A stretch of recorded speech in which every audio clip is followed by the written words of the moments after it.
Le Grand Matin Sud Radio, 7h-9h, Patrick Roger. Et l'invité ce matin, Sylvie Retailleau, ministre de l'Enseignement supérieur et de la Recherche. Bonjour Sylvie Retailleau. Bonjour Patrick Roger. La semaine sous tension pour la réforme des retraites. Est-ce qu'il y aura une mobilisation jusque dans les facs? La semaine aussi de Parcoursup. L'inquiétude ou pas face à l'intelligence artificielle et le robot ultra performant ChatGPT? Ce sont les questions qu'on va voir. Ce sera une journée test donc jeudi pour le gouvernement sur la réforme des retraites. Les organisations étudiantes essaient de mobiliser aussi. Qu'est-ce que vous pouvez dire ce matin aux jeunes et aux étudiants qui pour certains peuvent être inquiets avec cette réforme?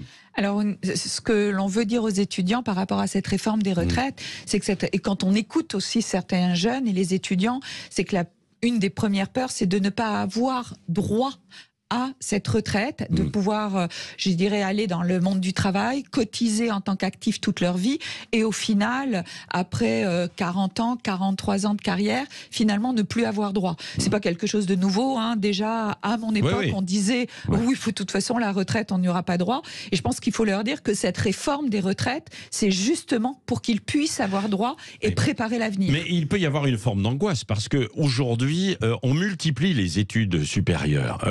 On fait une formation de 3-4 ans à un endroit, après on dit qu'on n'est pas suffisamment opérationnel, on refait une réforme quelque part, ce qui veut dire que ça va repousser l'âge de départ à la retraite pour ces jeunes, quoi. Alors, je pense que c'est, vous l'avez dit, le fait que l'on ait de plus en plus de jeunes qui font des études. Et c'est une bonne chose, parce qu'on a besoin de monter en compétences.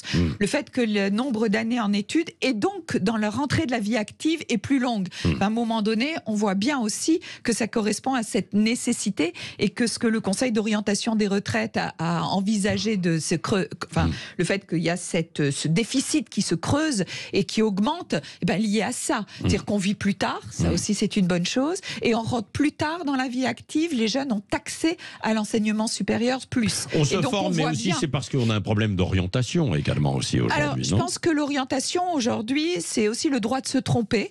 C'est-à-dire qu'il est bon qu'un jeune puisse avoir cette possibilité de réorientation.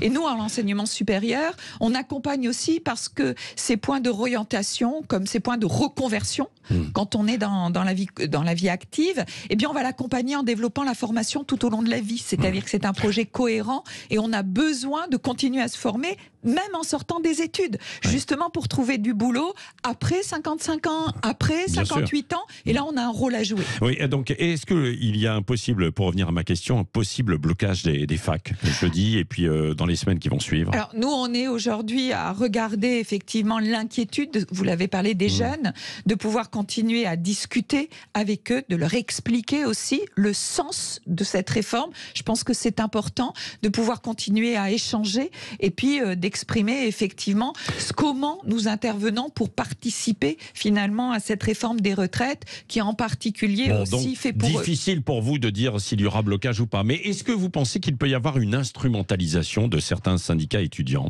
Alors je pense que à nous d'échanger avec les étudiants pour que les étudiants puissent avoir toutes les données, tous les échos de tout le monde en fait, les pour, les contre, mais surtout le pourquoi on fait ça, quels sont les chiffres qui démontrent le déficit, quels sont les chiffres qui montrent qu'aujourd'hui, finalement hier, on avait 2 actifs en 2000 par rapport à un retraité. Aujourd'hui, on en a 1,7 actifs par rapport à un retraité. Demain, on en aura 1,5.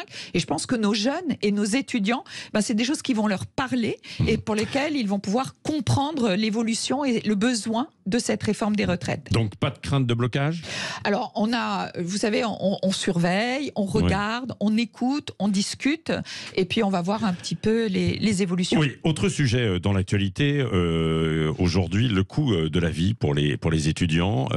Alors, est-ce que ceux qui sont éligibles ont bien reçu la prime d'inflation de 100 €, et est-ce qu'il y aura d'autres aides? Alors oui, ceux qui sont éligibles, c'est-à-dire les boursiers, mais aussi tous les étudiants qui ont eu l'APL, donc à peu près la moitié des étudiants ont reçu ce chèque de 100 € à disposition. Et puis il y a eu toutes les mesures dont j'avais parlé déjà la dernière fois pour la rentrée. rentrée. Aujourd'hui, nous aidons aussi, nous avons débloqué avec Jean-Christophe Combe, le ministre des Solidarités, 10 millions d'euros pour les associations en complément de ce qu'on a fait des mesures du Crous, du repas à 1 euro pour tous les étudiants précaires, et pour pouvoir, diversifier les aides. On aide les associations qui jouent un rôle aussi important de 10 millions d'euros, et puis on discute avec elles pour pérenniser cette aide, pour travailler avec elles. Nous avons aussi, avec les sénateurs et les députés, fait passer un amendement pour pouvoir rendre accessible la restauration partout en France, même là où le Crous n'est pas présent. Et donc, pour pouvoir faciliter l'accès à la restauration à 3,30 €, ce qui est le coût du Crous pour tous les étudiants, voire à 1 euro pour les étudiants précaires. Là, il y a le chèque carburant et les aides pour les personnes qui sont en situation difficile, les plus modestes. Est-ce que des étudiants peuvent être concernés? Les étudiants, de la même façon, le critère est vrai pour tout le monde, donc par rapport à ce chèque. Dans le même temps, donc, il y a l'ouverture aussi cette semaine de Parcoursup. C'était une période de stress pour les lycéens, les parents. Est-ce que vous vous engagez à plus de transparence? Parce qu'il y a évidemment beaucoup de flou autour des critères d'admission. Oui, alors cette année, Parcoursup va réouvrir, a ouvert le 20 décembre. Oui, c'est ça. Et ils vont pouvoir l'utiliser là le 18 janvier, commencer à rentrer leur choix. Oui. Donc je voudrais dire d'abord que, évidemment, cette anxiété, ce stress, cette transparence, parce que la question qu'est-ce que tu veux faire plus tard, il n'y a pas une question un peu plus difficile. Bien et sûr. Donc nous écoutons, nous entendons, et aujourd'hui nous avons fait évoluer Parcoursup de façon claire pour avoir une information plus riche, plus claire et effectivement plus transparente. Donc plus riche, nous avons un accès plus facile à des informations de base. Est-ce que c'est une information privée, publique, les frais d'inscription, etc. Plus clair, parce que il est important pour nous aussi de dire est-ce que le profil d'étudiant est adapté à cette formation? Quels sont les profils d'étudiants qui ont été classés l'année dernière? Quels sont les taux d'insertion des formations? Quels sont les taux de réussite? Tout ça est affiché pour chacune des formations cette année, et plus transparente, puisque nous avons affiché cette année pour chaque formation les critères d'examen des candidatures de chacune des formations, et ça je pense que c'est important. Et puis une objectivation des dossiers, puisque nous allons rentrer la note de baccalauréat des épreuves de spécialité qui va avoir lieu en mars, et ça va donner un volet plus homogène au dossier des étudiants et une meilleure objectivation. Mais alors, est-ce que ce sont toujours les algorithmes qui font tout, ou est-ce qu'il y a l'intervention humaine?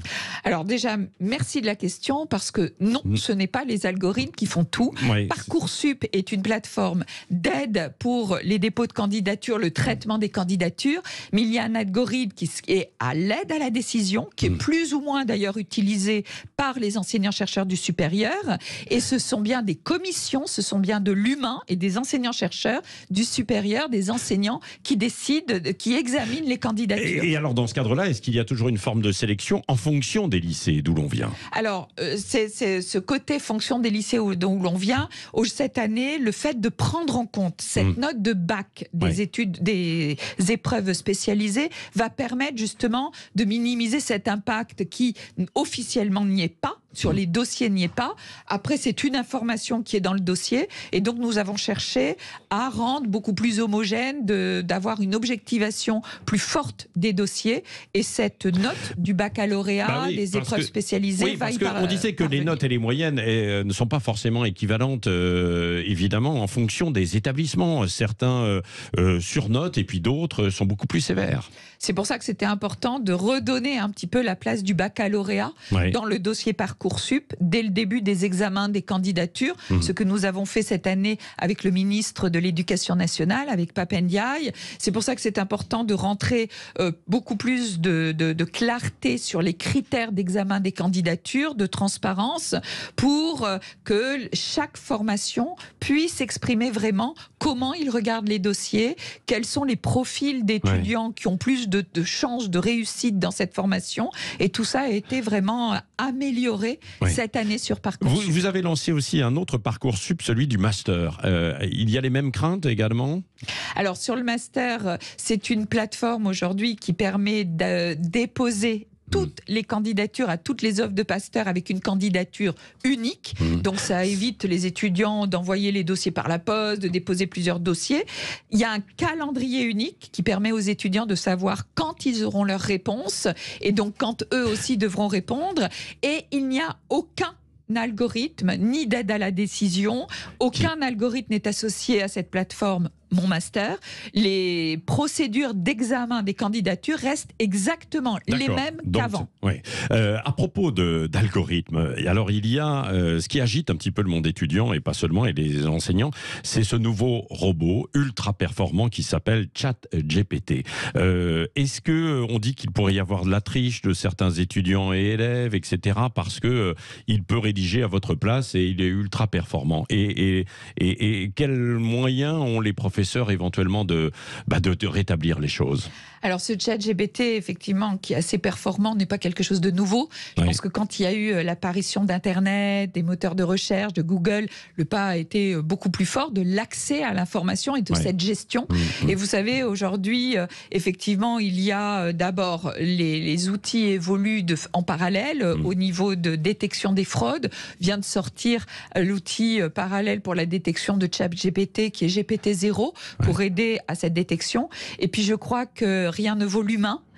Finalement, nous, en tant qu'enseignants, on connaît nos étudiants et quelque part, quand une copie a un décalage trop fort par rapport à la copie habituelle, eh bien, aucun outil ne remplace la connaissance que l'enseignant a des étudiants. Vous n'avez pas spécialement d'inquiétude face à ça? J'ai pas spécialement d'inquiétude, c'est un pas supplémentaire. Je pense que ça va donner un souci supplémentaire, enfin une vigilance supplémentaire pour les enseignants.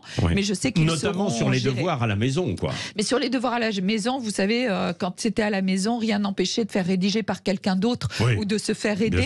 Et donc les enseignants, certains qui ont des profs, des parents qui sont profs, quoi, par exemple. Par exemple, et donc les enseignants savent gérer. Je crois qu'on forme aussi des citoyens. On les forme aussi à long terme à savoir gérer. Et puis la France, au niveau de l'IA, a une politique très forte de développement de l'intelligence artificielle. On a eu 2 plans d'intelligence artificielle de 1,5 milliard d'euros chacun pour développer. Donc on est positionné aussi sur cette recherche et sur ce développement fortement.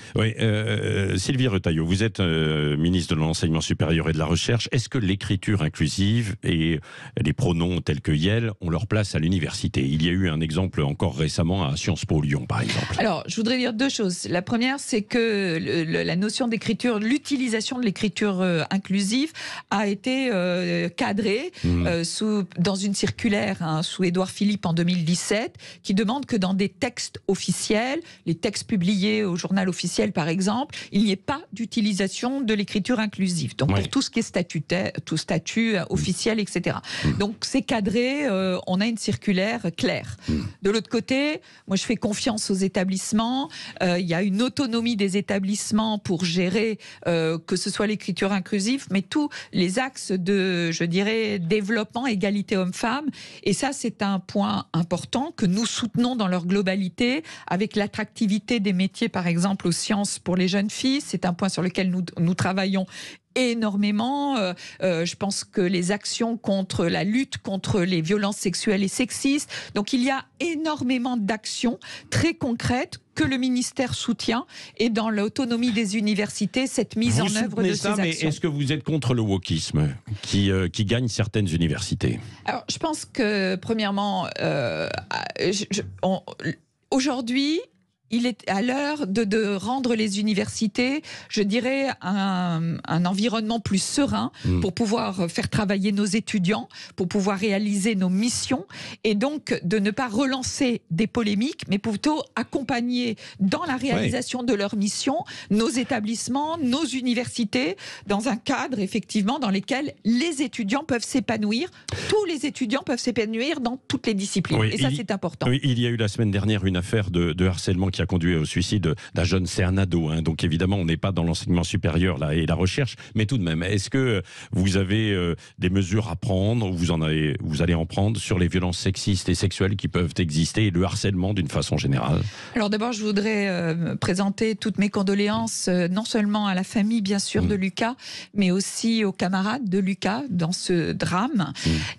Donc ce drame qui touche là le collège, mais effectivement qui peut se poursuivre dans l'enseignement supérieur. supérieur et donc on ne doit jamais être insensible et prendre des mesures. Donc effectivement, contre les violences sexuelles et sexistes, nous avons doublé le budget pour mieux encore accompagner les établissements qui ont mis des cellules de signalement en route, mais donc leur donner les moyens de déployer effectivement dans leur établissement des mesures très concrètes pour lutter contre ces violences sexuelles et sexistes. Et puis nous avons aujourd'hui 40 référents sur tout ce qui est égalité ou inégalité plutôt, qui œuvrent dans les établissements. Donc de nombreuses mesures pour lutter contre ces problématiques d'inégalité, d'harcèlement ou de violence, contre les violences sexuelles et sexistes. Enfin, dernière question, est-ce que vous êtes, vous, favorable à un uniforme à l'école, Sylvie Retailleau? Alors sur l'uniforme à l'école, c'est clairement une problématique de l'éducation nationale et du secondaire, puisque à l'université, cette question-là ne se pose pas. Nous avons des Quoique, étudiants il y a dans des universités adultes, où il y a des uniformes, notamment à l'étranger, bien sûr. À l'étranger, dans certains, parce que ça fait partie. Mais aujourd'hui, au niveau français, ce n'est pas une question qui est à l'ordre du jour. Ce n'est pas une question qui se pose au niveau de l'enseignement supérieur. Merci Sylvie Retailleau, Merci. ministre de l'Enseignement supérieur et de la Recherche, qui était l'invitée ce matin de Sud Radio. Merci.